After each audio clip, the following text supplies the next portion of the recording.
Hello friends, you're welcome to R K Rozgar study. Are K Rozgar study YouTube channel में आपका स्वागत है। अगर आप वीडियो से जुड़े हैं तो एक बार चैनल का प्ले लिस्ट जरूर चेक करें, जिससे हमारे पढ़ाने का तरीका और कंटेंट के बारे में आपको पता चल सके। इस वीडियो में हम एसएससी जीडी की जिन्यू वैकेंसी आई है, जिसे 2025 नाम दिया गया, जिसमें टोटल 39,481 पोस्ट है, जो वैकेंसी आगे चलकर इंक्रीज होकर 50,000 के नियर अबाउट होने की संभावना है। जिसका सीबीटी यानी कंप्यूटर बेस्ड टेस्ट एग्जाम 4 फरवरी से 25 फरवरी 2025 के बीच होने जा रहा है। उसी को हम टारगेट करते हुए प्रीवियस ईयर के प्रश्नों का सोल्यूशन, ट्रिकी सोल्यूशन आपको इस वीडियो में देंगे।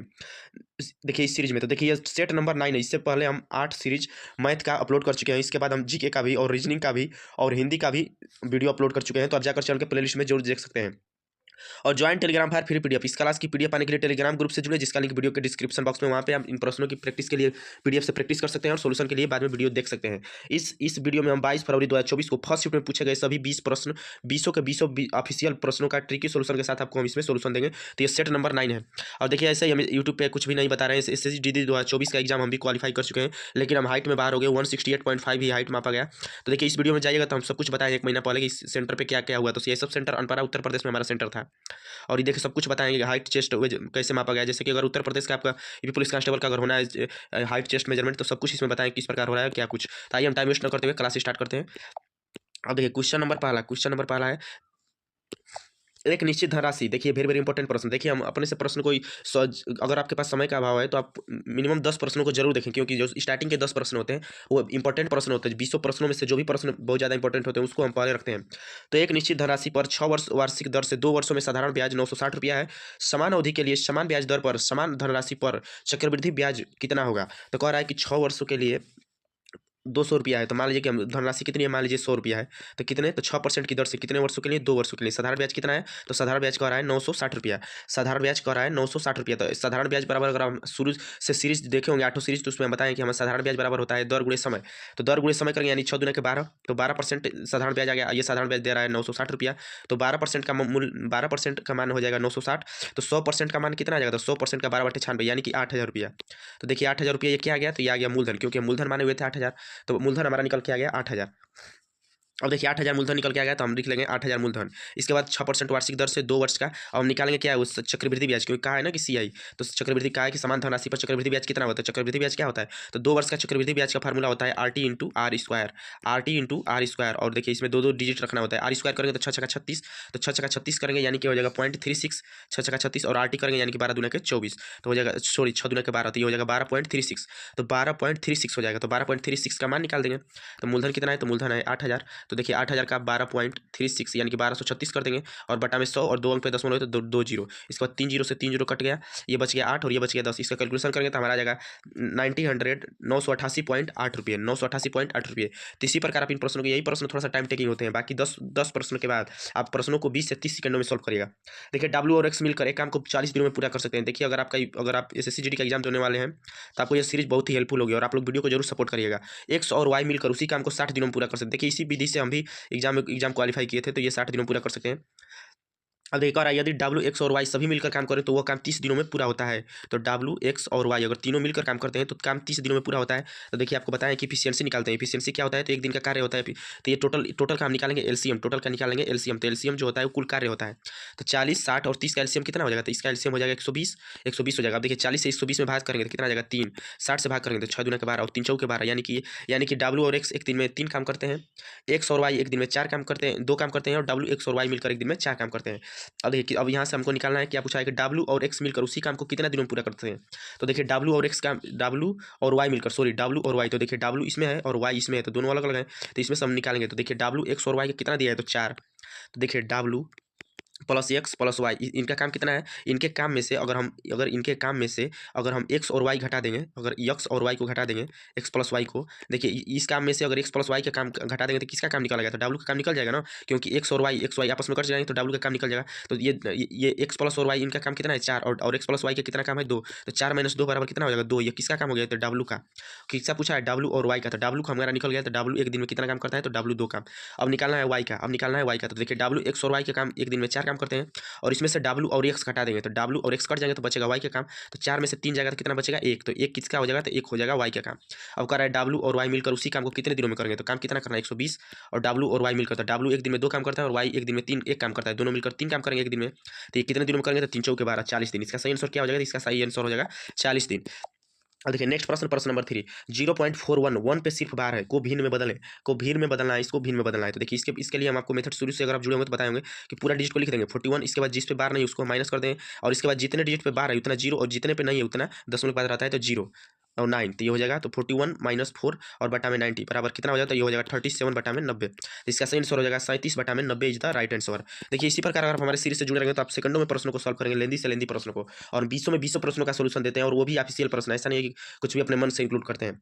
अमर सचिन से 10% अधिक कुशल है। देखिए ये प्रश्नों को बताने से हमको भी फायदा होता है कि हमको भी मैथ एक्स्ट्रा पढ़ना नहीं होता है, ये इन सीरीज से ही हमारा मैथ रिवीजन हो जाता है। तो देखिए अमर सचिन से 10% अधिक कुशल है, और देखिए ये हो जाएगा सचिन और ये हो जाएगा अमर। तो अमर क्या है, अमर सचिन से 10% अधिक कुशल है। देखो आ रहा है ना कि अमर सचिन से 10% अधिक, तो सचिन मान लीजिए 100 है तो अमर इससे 10% अधिक है, यानी कि 110 है, 110 है। और देखिए क्षमता जो होता है ना, इफिशियंसी जो होता है, जो क्षमता होता है, तो वो कार्य का उल्टा होता है, या इसको याद रखिएगा। कार्य क्षमता जो होती है ना, कार्य करने की क्षमता, वो कार्य की उल्टा होता है। तो उल्टा करेंगे तो ये हो जाएगा 100 और ये हो जाएगा 110। अब 0 से 0 कट जाएगा, यानी 10:11। कार्य करने की क्षमता जो इसका डे होता है उसका उल्टा होता है। कह रहा है ना कि 10% अधिक कुशल है, तो 10% अधिक कुशल है, तो इफिशियंसी जब निकालेंगे यानी कि कार्य करने की क्षमता एक दिन में कितना काम कर रहा है, तो एक दिन में इसका आ जाएगा, इसका आ गया, सॉरी उल्टा करेंगे तो ये उल्टा करेंगे तो ये हो जाएगा, देखिए 100 और बटा में 110, तो ये उल्टा हो जाएगा तो 11 बटा में हो जाएगा, ये 100 हो गया तो 11 बटा में 10। तो ये देखिए सचिन एक दिन में एक काम करता है और अमर एक दिन में 11 काम करता है। तो कह रहा है ना, अब क्या पूछा, यदि सचिन अकेले कार्य को किसी काम को 44 दिनों में पूरा करे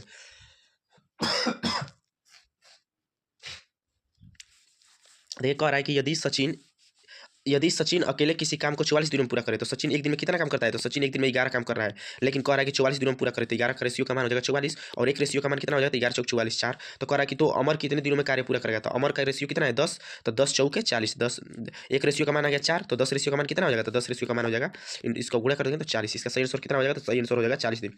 देखिए इससे शॉर्ट अगर आप समझने की कोशिश करेंगे तो आपको ज़्यादा, ये देखिए रेशियो मेथड है, आपको अगर प्रैक्टिस में आए तो आप सेकंडों में इन प्रश्नों को सॉल्व कर लेंगे। दो संख्याओं का गुणनफल इतना है, उनका लॉस इतना है और मस इतना है, तो जैसा कि जानते होंगे एक इसका फार्मूला होता है कि फर्स्ट पहली संख्या गुणे दूसरी संख्या बराबर है लॉस गुणे मस, पहली संख्या गुणे दूसरी संख्या बराबर है लॉस गुणे मस, इसका फार्मूला होता है। तो देखिए दो संख्याओं का गुणनफल दे दिया है, तो पहली संख्या और दूसरी संख्या गुणनफल कितना दिया है, तो वो दिया है 1408, तो ये लिख देंगे 1408 इक्वल टू उनका लघुत्तम समापवर्ती यानी कि लॉस दे दिया है 352, तो पूछा है HCF क्या होगा, तो HCF यानी कि मस पूछा है, मस लिख देंगे। इसके बाद इसको कैलकुलेशन करेंगे, तो जब जब 1408 में 352 से जब भाग करिएगा, जब 1408 में 352 से भाग करिएगा तो कितना आ जाएगा 4, तो इसका मस कितना हो जाएगा, तो मस हो जाएगा 4। 4 इज द राइट आंसर। अब देखिए प्रश्न नंबर 5, किसी निश्चित राशि पर 3 वर्षों के लिए प्राप्त साधारण ब्याज 1782 रुपया है, उसी ब्याज दर पर उसी राशि पर 10 वर्षों के लिए साधारण ब्याज क्या होगा। तो 3 वर्षों के लिए कह रहा है ना कि 3 वर्षों के लिए साधारण ब्याज कितना है, तो 3 वर्षों के लिए साधारण ब्याज है 1482 रुपये। तो एक वर्ष का कितना हो जाएगा, तो एक वर्ष का हो जाएगा 3 से इसको डिवाइड करेंगे तो ये हो जाएगा 3 × 5 = 15, ये हो जाएगा। अब देखिए इसको डिवाइड करिएगा, देखिए 3 वर्षों का दिया है ना, तो 3 वर्षों का हो जाएगा, तो ये हो जाएगा 3 × 5 = 15 और ये 3 × 27 और 3 चौके 12, तो ये हो जाएगा 594। तो कह रहा है ना कि तो 10 वर्षों के लिए साधारण ब्याज क्या हो जाएगा, तो 10 वर्षों के लिए कह रहा है इसमें 10 का गुणा करेंगे, तो जब इसमें 10 का गुणा करेंगे 10 का, तो एक में 10 का गुणा करेंगे तो लास्ट में 10 बढ़ेगा, तो इसमें भी गुणा करेंगे तो लास्ट में 0 बढ़ जाएगा। तो इसका सही आंसर क्या हो जाएगा, सही आंसर हो जाएगा 5940 रुपया। देखिए इसी प्रकार आप सेकंडों में समय बचाइए, क्योंकि बहुत से लोग क्या है कि बहुत से लोग 10 का गुणा करेंगे इसमें, तो 10 में गुणा करने का कोई फायदा नहीं है, जैसा कि जानते हैं कि एक में अगर 10 से गुणा करेंगे तो लास्ट में एक डिजिट 0 बढ़ रहा है, तो उसी प्रकार अगर 594 है, 594 उसमें 10 के गुणा करेंगे तो एक ही लास्ट में 0 बढ़ेगा। तो इसी प्रकार आप इन प्रश्नों पर भी समय बचाना सीखें। नेक्स्ट प्रश्न नंबर 7, अनुराग ने एक रेफ्रिजरेटर 30% की हानि पर इतना में बेचा, तो 30% की हानि पर बेच दिया। तो देखिए अभी पहले हम आपको बताते रहे कभी भी कोई वस्तु खरीदी जाती है तब उससे बेचा जाता है, और देखिए आपको हम स्टार्टिंग से अगर आप जुड़े होंगे तो हम बताए होंगे 30% हानि की बात कराइए। तो हम बताए होंगे कि अगर क्रय मूल्य दिया रहे और विक्रय मूल्य पूछे, देखिए क्रय मूल्य यानी कॉस्ट प्राइस, अगर क्रय मूल्य दिया रहा है विक्रय मूल्य पूछे तो सीधा अनुपात में गुणा करते हैं जो परसेंटेज होता है। अगर विक्रय मूल्य दिया रहा है यानी अंतिम मूल्य दिया रहा है और क्रय मूल्य पूछे तो उल्टा आना है, पीछे से आगे की ओर आना है, तो अनुपात को उल्टा करके गुणा करते हैं। तो देखिए हमें क्या बताना है, तो बताना है तो विक्रय तो पहले यहाँ से क्रय मूल्य निकालेंगे, तो क्रय मूल्य निकालेंगे तो विक्रय मूल्य कितना दिया है, तो दिया है 28,000। कितने का, तो 30% की हानि हो रही है, कितने की हानि हो रही है, तो 30%, यानी 100 की वस्तु कितने में बेच रहा है 70%। अगर यही देखिए क्रय मूल्य अगर ये दिया रहता 28,000 और विक्रय मूल्य निकालना रहता तो 70/100 लिखते, लेकिन पीछे से आ गया ना तो उल्टा गुणा करेंगे। देखिए ये हो जाएगा 7 चौक 28, यानी क्रय मूल्य कितना आ गया, तो क्रय मूल्य आ गया 40,000। क्रय मूल्य कितना आ गया, तो क्रय मूल्य आ गया 40,000। यदि वह 25% लाभ कमाना चाहता है तो उस रेफ्रिजरेटर को कितना में बेचना चाहिए, तो 25% लाभ कमाना चाहता है, तो यानी कि 40,000 को 125/100। अब इसको गुणा करेंगे तो 00 से 00 खत्म हो जाएगा, 125 चौके कितना हो जाएगा, तो देखिए 125 और 125 दूना का हो जाएगा 250 और 250 और यानी 2.5 यानी 500, यानी इसका सही आंसर हो जाएगा 50,000। इसका सही आंसर हो जाएगा 50,000। इसी प्रकार आप इन प्रश्नों को सेकंडों में सॉल्व कर सकते हैं। देखिए ये मैथ के पीवाईपी प्रश्न है जो एसएससी जीडी के प्रीवियस ईयर प्रश्न है जो एसएससी जीडी के एग्जाम होने जा रहा है उसी को टारगेट करके हैं। ये सभी प्रश्न ऑफिशियल है। यदि एक कार 50 किलोमीटर प्रति आवर की गति से 150 किलोमीटर की यात्रा तय करती है तो उसकी पूरी यात्रा तय करने में लिया गया समय, तो समय बराबर क्या होता है? तो समय बराबर क्या होता है? फार्मूला आपको पता होना चाहिए। तो समय बराबर होता है दूरी बटे में चाल। समय बराबर होता है दूरी बटा में चाल। तो दूरी कितना है? दूरी कितना दिया है? तो दूरी दिया है 150 किलोमीटर। तो दूरी 150 बटा में चाल कितना है? तो 50 किलोमीटर पर आवर, यानी इसका समय कितना आएगा? तो समय आ जाएगा 3 आवर। देखिए ऐसे ऐसे प्रश्न भी एसएससी जीडी में पूछे जाते हैं जो बिल्कुल ही सेकंडों में सॉल्व होते हैं। एक घड़ी 6,000 रुपये में खरीदी गई और 5500 रुपये में बेची गई तो हानि प्रतिशत। तो देखिए कहा है ना खरीदी गई है कितने में? तो खरीदी गई है 6,000 में और बेची गई है कितने में? तो देखिए बेची गई है 5500 रुपये में। तब देखिए कितने का हानि हुआ है? तो हानि हुआ है 500 रुपये का। और जो भी हानि और लाभ होता है तो खरीदने वाली मूल्य पर होता है। जैसे कि अगर कोई वस्तु खरीदा है 6,000 तो इसी पे तो उसको लाभ और हानि हुआ है। तो 6,000 इंटू परसेंटेज के लिए 100, डबल जीरो से डबल जीरो गायब, और देखिए इसके बाद जीरो से जीरो गायब, और ये 50 बटा में 6 हो जाएगा। तो 8 6 48 यानी कि ये हो जाएगा 8 6 48 यानी कि 8 हो जाएगा। तो इसका सही आंसर कितना हो जाएगा? देखिए इसका सही आंसर हो जाएगा 8.33%। 8.33%। 50 में 6 से भाग करेंगे तो। नेक्स्ट प्रश्न, प्रश्न नंबर 10।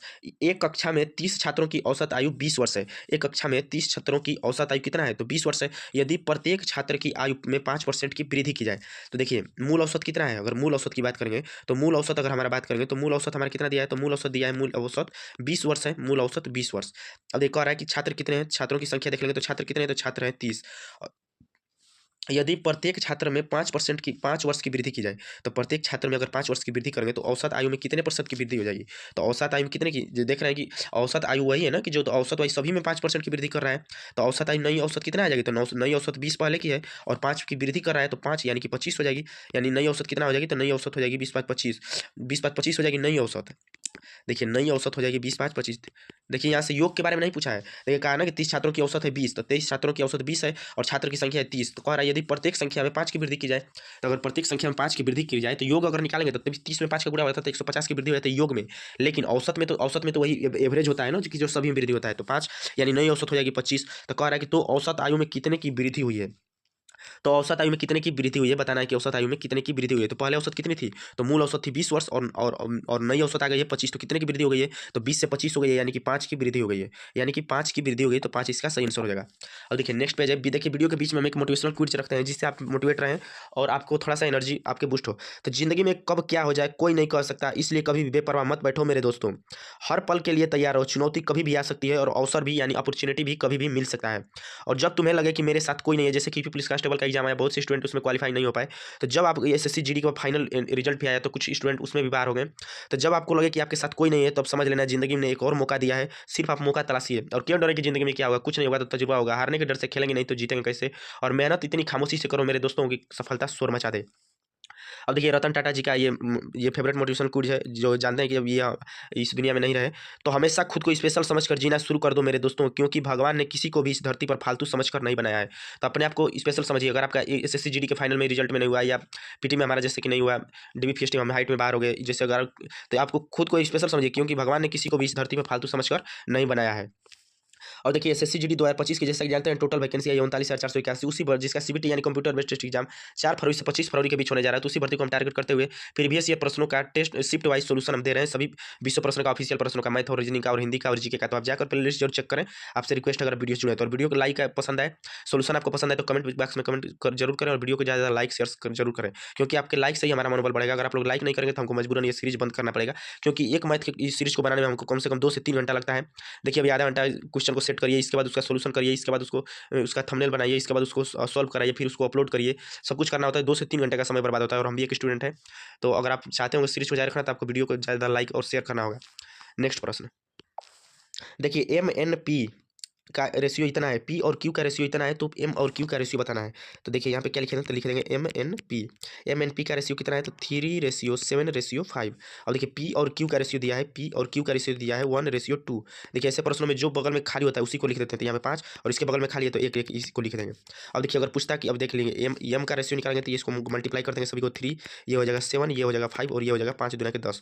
तो इसमें क्या पूछा है, तो देखिए क्वेश्चन पूछा है कि पी और क्यू तो एम और क्यू का मान बताइए।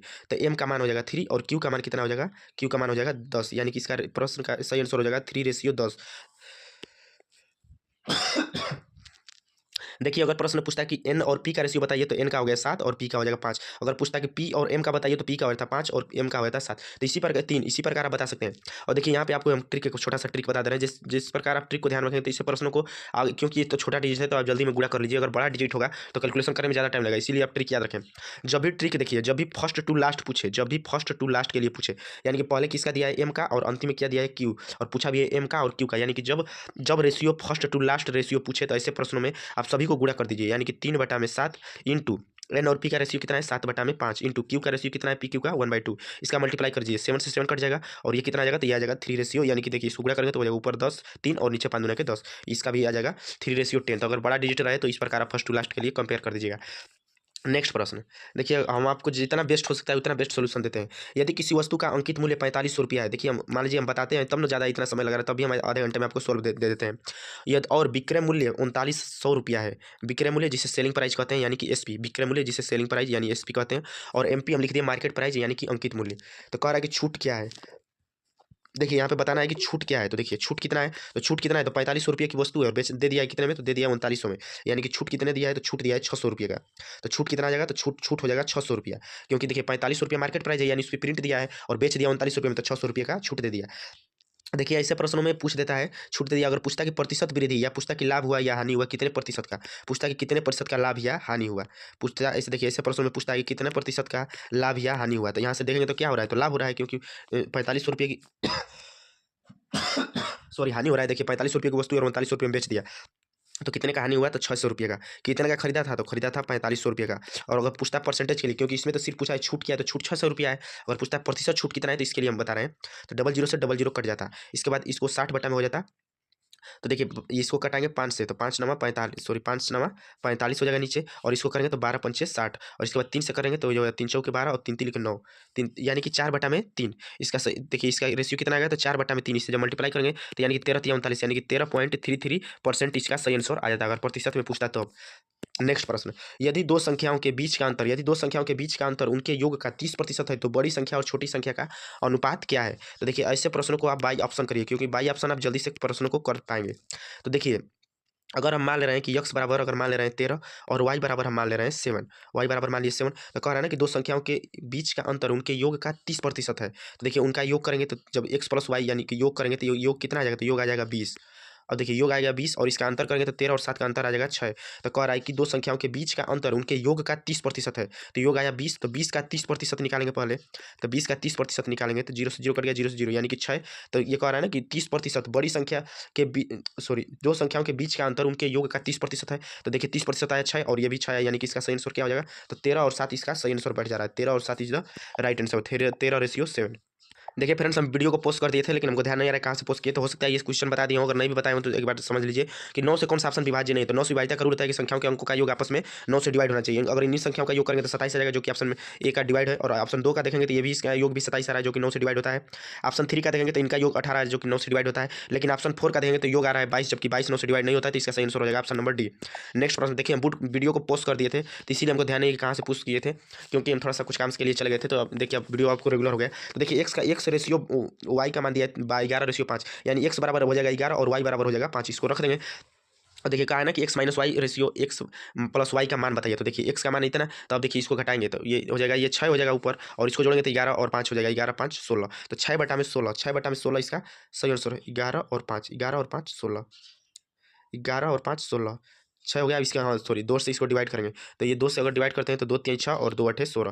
तो ये 2 3 6 और 2 8 16, इसका सही आंसर हो जाएगा 3:8। तो 3:8 इज द राइट आंसर। देखिए इसी प्रकार आप SSCGD के प्रश्नों को 20 में 20 प्रश्न सही कर सकते हैं अगर आप हमारे सीरीज से जुड़े हैं तो। देखिए नेक्स्ट प्रश्न, अब देखिए 258, 301 और इतना इतना का मौसा यानी HCF बताना है। तो HCF हुआ हायर फैक्टर होता है जो कि सभी संख्याओं को एक साथ डिवाइड करता है। तो अगर इसमें देखेंगे तो इसमें कितना डिवाइड हो रहा है, तो ये 43 बढ़ रही है, और 301 से 387 पे जाएंगे तो ये हो रहा है +86। देखिए अगर पूछता है इसका LCM, तो LCM हो जाता है जो बड़ी संख्या का अंतर है वो, यानी 86। लेकिन पूछा HCF, तो HCF क्या होता है, HCF हो जाएगा 43।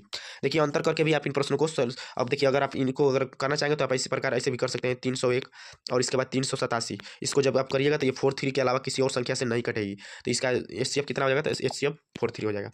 नेक्स्ट प्रश्न, देखिए एसएससी जीडी के लिए स्पेशल क्लास है। देखिए पी क्यू और आर का औसत 40 है। पी क्यू और आर, देखिए पी क्यू और आर का औसत, पी क्यू और आर का औसत कितना है? तो पी क्यू और आर का औसत है 40। तो देखिए पी प्लस क्यू और आर का औसत कितना है? तो तीन संख्याओं का औसत है 40। तो देखिए संख्याओं का औसत बराबर होता है पदों का योग गुणे पदों की संख्या। तो पद कितने, यानी ये संख्या कितनी है? तो संख्या है 3 और औसत कितना है? 40। तो इनका योग निकालेंगे तो ये योग हो जाएगा 120। यदि पी और क्यू का औसत 35 है, पी और क्यू का औसत यानी दो संख्या का औसत दिया है 35, इसको मल्टीप्लाई करेंगे तो हो जाएगा 35 गुना के 70, योग निकल गया 70।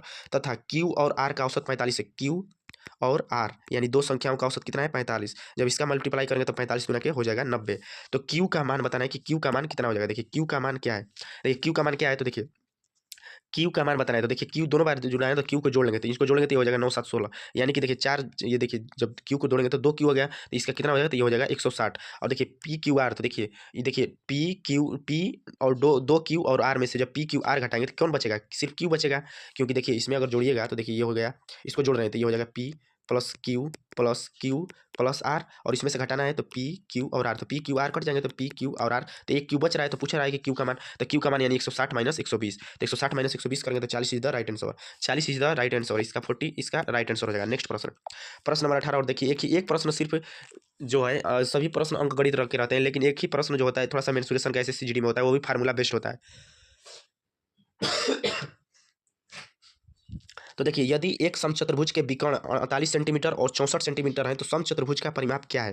तो देखिए समचतुर्भुज का परिमाप का फार्मूला होता है, समचतुर्भुज का परिमाप का फार्मूला होता है 4 गुणे भुजा, भुजा यानी कि ए, 4 गुणे भुजा। अब देखिए इसका सही आंसर क्या हो जाएगा? तो 4 गुणे भुजा हो गया, देखिए 4 गुणे भुजा है तो इसका सही आंसर क्या हो जाएगा? तो देखिए सही आंसर इसका हो जाएगा, देखिए 4 गुणे भुजा यानी कि ये फिक्स है कि जो भी ऑप्शन होगा, जो भी उत्तर होगा वो 4 से मल्टीप्लाई होगा, 4 से यानी कटने वाला होगा। तो क्या ये 4 से ये कट रहा है? तो देखिए तो ये 4 से नहीं कटेगा, 75 4 से नहीं कटेगा, 225 भी 4 से नहीं कटेगा, 4 से सिर्फ कटने वाला एक ही डिजिट है 160। तो ये हमारा सही आंसर रहेगा। इस प्रकार आप सेकंडों का समय बचाइए, क्योंकि सेकंडों का समय भी एग्जाम में बहुत हेल्पफुल होता है। अगर आप इसे गुणा करना चाहें तो आप गुणा भी कर सकते हैं, और गुणा करिएगा तो ये 4 गुणे भुजा करिएगा तो अपना ये निकल आएगा 160। तो इसी प्रकार आप इन प्रश्नों को ट्रिक से भी सॉल्व करना जानिए। अब देखिए नेक्स्ट प्रश्न, देखिए नेक्स्ट प्रश्न हो जाएगा, हाँ नेक्स्ट प्रश्न, एक किलो गेहूं का मूल्य 50% की वृद्धि हुई और यह वृद्धि 25 रुपये की है। प्रति किलोग्राम गेहूं का नया मूल्य क्या है? तो देखिए माना कि गेहूं का मूल्य कितना है, तो मान लीजिए कि गेहूं का मूल्य 100 रुपया है, मान लीजिए गेहूं के मूल्य 100 रुपया है, तो कह रहा है ना कि 50% की वृद्धि हुई। देखिए कह रहा है कि 50% की वृद्धि हुई, तो 100 रुपया है, एक्स में 50% की वृद्धि कर दी, तो कह रहा है कि यह वृद्धि 25 रुपये की बराबर है, यानी यह वृद्धि 25 रुपये की बराबर 25 रुपया हो जाएगा। अब देखिए यक्स इंटू 50% के लिए बटा में 100 करेंगे और बड़े बड़े हो जाएगा 25। अब देखिए इसे गुणा करेंगे तो ये हो जाएगा, ये देखिए 25 से कटा देंगे तो 25 दूना के 50, तो ये हमारा और 2 से ये कटाएंगे तो ये हो जाएगा 50। और देखिए ये कितना आ जाएगा? तो यक्स बराबर आ गया, देखिए यक्स बराबर कितना आ जाएगा? तो यक्स बराबर हो जाएगा 50, क्योंकि देखिए 50 आ गया, 50 इधर आ जाएगा तो यक्स बराबर हो जाएगा 50। तो इसका सही आंसर क्या हो जाएगा? देखिए इसका सही आंसर क्या हो जाएगा? प्रति किलोग्राम गेहूं का नया मूल्य, देखिए कह रहा है ना कि प्रति किलोग्राम गेहूं का नया मूल्य क्या हो जाएगा? तो इसका आ गया 50। देखिए कुछ तो इसमें त्रुटि है, अभी हम देख ले रहे हैं, 1 मिनट। हाँ देखिए ठीक है, प्रश्न थोड़ा सा हमको लगा कि प्रश्न में कुछ त्रुटि है क्या, लेकिन प्रश्न ठीक है। देखिए तो ये हो गया ना कि एक किलो गेहूं का मूल्य में 50% की वृद्धि हुई। तो गेहूं का मूल्य मान लीजिए 100 रुपये, तो 1 में 50 की वृद्धि कर दी, यानी 50%, तो प्रतिशत के लिए 50 बटा में 100, और यह वृद्धि 25 रुपये की, यानी 25 रुपये के बराबर है, तो बराबर 25 रुपया।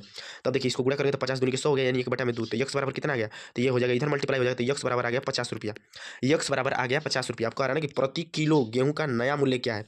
तो वृद्धि कितने की हो गई? वृद्धि हो गई 50 रुपये की, और पहले यह वृद्धि होने, देखिए यह वृद्धि हुई 25 रुपये की, और अब मूल्य आ गया 50 रुपये, तो इसको जोड़ देंगे इसमें ना, तो इसके बाद इसका सही आंसर हो जाएगा 75 रुपये। 75 रुपये प्रति किलोग्राम गेहूं का नया मूल्य क्या हो जाएगा? तो नया मूल्य गेहूं का हो जाएगा 75 रुपया। नेक्स्ट प्रश्न, और देखिए नेक्स्ट प्रश्न वेरी वेरी इंपॉर्टेंट प्रश्न, और देखिए इस प्रश्न का उत्तर आप लोग कमेंट बॉक्स में कमेंट करके जरूर दीजिएगा। देखिए एक प्रश्न हम आप लोगों के लिए छोड़ रहे हैं कि इस प्रश्न का उत्तर आप लोग कमेंट बॉक्स में कमेंट करके जरूर दीजिएगा, और इसका सही आंसर आपको बता दे रहे हैं कि 200% इसका सही आंसर हो जाएगा, और इसका सोल्यूशन आप लोग कमेंट बॉक्स में कमेंट करके जरूर बताइएगा किस प्रकार इसका सोल्यूशन दीजिए। देखिए इस प्रश्न को सोल्यूशन देने से आपको ये फायदा होगा कि आप प्रयास करिएगा इन प्रश्नों को सोल्व करने का। इसके बाद जो नेक्स्ट सीरीज होगी उसमें हम इस प्रश्न को सोल्व करके दिखा देंगे, लेकिन आप लोग कमेंट बॉक्स में कमेंट करके जरूर बताइएगा, और ये भी बताइएगा कि आपके कितने प्रश्न 20 में से सही हुए। और देखिए थैंक्स फॉर वॉचिंग वीडियो देखने के लिए धन्यवाद। देखिए अगर वीडियो जुड़े तो चैनल का प्लेलिस्ट देखें, हम एसएससी जीडी का देखिए डीबी पीएचडी देने गए थे, तो अब देखिए अब इसमें बैठे हैं, तो हम सब कुछ लाइव दिखाए हुए थे कि कैसे क्या हो रहा है, कैसे हाइट में। और देखिए अगर आप हमारे सीरीज से जुड़े हैं तो देखिए मैथ में देखिए आप रीजनिंग में 20 में 20% सही कराने की आपको गारंटी दे रहे हैं। आप वीडियो को सपोर्ट करें और जरूर देखें प्ले लिस्ट में। और हिंदी में आप 20 में 19 या 20% सही करा लेंगे, क्योंकि हम खुद रीजनिंग में हमारे 19% सही हुए थे और हिंदी में हमारे 19% सही हुए थे, और मैथ में हमारे 16 या 17% सही हुए थे, और जीके में हमारे 13% सही हुए थे। आप जाकर देख सकते हैं, वीडियो में स्कोर कार्ड भी है। तो आपको आप ही के देखिए उसी प्रकार जिस प्रकार हम सोल्व की एग्जाम हाल में, उसी प्रकार हम आपको बताते हैं कि आप इसी प्रकार, क्योंकि देखिए आप बड़े बड़े यूट्यूबर आपको गुमराह करें, तो आप गुमराह होने से बचें और जरूर देखें। तो इन्हें जाकर जरूर देखें। Thanks for watching. वीडियो को लाइक करिए, शेयर करिए, कमेंट बॉक्स में कमेंट करके प्यारा सर अपनी कमेंट जरूर करिए। ये class are K Rozgar study YouTube channel पे देख रहे हैं, अगर वीडियो जुड़े तो प्लेलिस्ट जरूर देखें, और ज्वाइन टेलीग्राम पर फिर पीडीएफ क्लास की पीडीएफ पाने के लिए टेलीग्राम ग्रुप से जुड़े, जिसका लिंक वीडियो के डिस्क्रिप्शन बॉक्स में है। और यह स्पेशली एसएससी जीडी के लिए, जिसका 4 फरवरी से 25 फरवरी के बीच एग्जाम होने जा रहा है, उसी को टारगेट करके क्लास चलाई जा रही है। और next shift solution coming soon. अगर आप लोगों का अच्छा सपोर्ट रहा, आप लोग वीडियो को ज़्यादा लाइक शेयर और कमेंट करेंगे, तो आप लोगों के सपोर्ट के हिसाब से हम नेक्स्ट इसका शिफ्ट का भी सोल्यूशन लेकर आएंगे। तो थैंक्स फॉर वॉचिंग। वीडियो को देखने के लिए धन्यवाद। वीडियो को लाइक शेयर सब्सक्राइब जरूर करें, और कमेंट बॉक्स में कमेंट करके अपनी राय जरूर दें वीडियो से रिलेटेड। और पीडीएफ पाने के लिए टेलीग्राम ग्रुप से जरूर जुड़ें, जिसका लिंक वीडियो के डिस्क्रिप्शन में है। Thanks for watching.